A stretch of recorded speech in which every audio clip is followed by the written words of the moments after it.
বউ বউ বউ, আমার পিড়ে না, আমার পিড়ে না, আমার কোনো দোষ নাই, আমার মাইরো না। আমি আর তোমার বড় বড় জামাই না দেবো না, এরপর থেকে ছোট ছোট জামাই না দেবো। আরে শফিক ভাইয়ের সামনে এগুলো কি বলতেছো তুমি? না অসুবিধা নেই ভাবি, আমার অভ্যাস আছে। আমার বউ তো পা ধরে ক্ষমা চাইলেও কোনো ক্ষমা দেয় না, ধাপা ধাপ বসাই দেয়, মারে। এই যা ভাবির কাছে মার খেয়ে যা। আরে আমি ওনারে মারবো কেন? আমি তো তারে ভালোবাসি। কিন্তু আমার একটা কথা বলেন ভাই, ভাবি আপনারে মারে কেন? দুঃখের কথা কি কব ভাবি, দোষটা আমারই। বউ ভালোই ছিল, কিন্তু আমি পুরুষ মানুষ, পুরুষত্ব দেখাইতে যে প্রায় দিনই তার সাথে ঝগড়াঝাটি করতাম, আবার তোর থাপ্পড় মারতাম। বছর ঘুরতে না ঘুরতে উল্টো রিয়াকশন। এখন আর আমি বউ মারতে পারি না ভাবি, সে নিজেই আমার কষে। দেখেন ভাই, স্বামী স্ত্রীর সম্পর্কটা সম্মানের, ভালোবাসার। এখানে মারামারি, কাটাকাটি, ঝগড়াঝাটি এইসব করলে সম্পর্কটা নষ্ট হয়। আপনি প্রথমে ভাবির গায়ে হাত তুলছেন, ওইখানে আপনি আপনার সম্মানটা হারাইছেন। তাও আমি আশা করি আপনারা দুইজন বইসা এই ব্যাপারটা কথাবার্তা বইলা একটা সুরাহা করে আল্লাহ যেন আপনাদের সংসারটা ঠিকঠাক করে দেয়। হয় ভাবি, দোয়া করেন। আর শোন, তোরা ঝগড়াঝাটি করিস না, সংসারে সুখ থাকে না। গেলাম ভাবি। আচ্ছা শুনো, আব্বা ফোন করছিল, রিতারে বলে পাত্রপক্ষ দেখতে আইবো, তোমার একটু আমগো বাড়ি যাওয়ান লাগবো। তুমি যাইবে না? আমি কেমনে যাবো? চোর ডাকাতের যা ভয় পড়ছে, দুইজন চলে গেলে বাড়ি খালি করে রাখাটা যাওয়া ঠিক হইব না।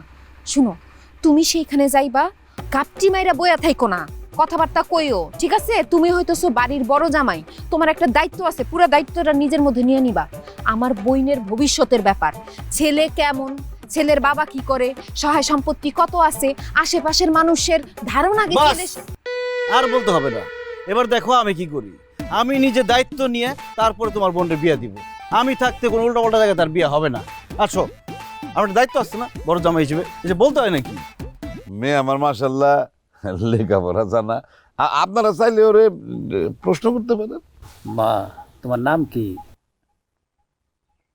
খবরদার রিতা, তুমি কোনো প্রশ্নের উত্তর দিবা না। আগে আমরা প্রশ্ন করব, তারপর তারা প্রশ্ন করবে। আমার ছেলেরা আপনারা প্রশ্ন করতে চান? শুধু আপনার ছেলে না, এটা বিয়ে শাদীর ব্যাপার। আপনাকেও ছেলের বাবা হিসেবে কাঠগড়ায় দাঁড়াতে হবে। কাঠ গড়ায় মানে? মানে একটা কথার কথা আর কি। আচ্ছা আপনি বলেন তো, আপনি আপনার ছেলের সম্পর্কে সবকিছু জানেন? জানবো না কেন? আমার সন্তান, আমি তার সম্বন্ধে জানবো না? খুব ভালো। এখন বলেন, আপনার ছেলে কোন ব্র্যান্ডের সিগারেট খায়? এটা কোন ধরনের বিব্রতকর প্রশ্ন? এই তুমি চুপ করো, তোমার সাথে কথা বলতেছি, তোমার বাবার সাথে কথা বলতেছি, তুমি মাঝখানে কথা বলো কেন? বেয়াদব ছেলে।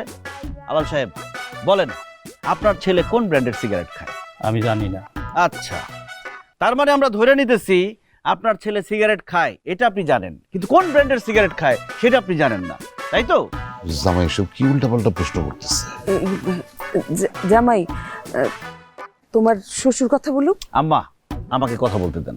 আপনার মেয়ে আমাকে এখানে পাঠাইছে সবকিছুর দায়িত্ব নিতে, সবকিছু সাবধানে হ্যান্ডেল করতে।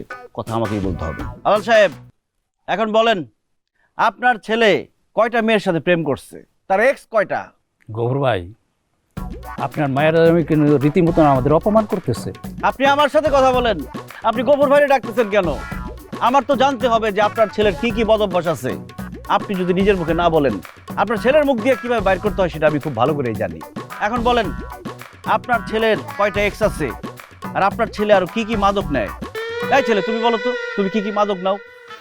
জামাই, তুমি সব কথা কি বলতেছো? আম্মা থামেন, ভালো করে তাকায় দেখেন এই ছেলেরে, সে একটা আস্ত গাঞ্জট্টি।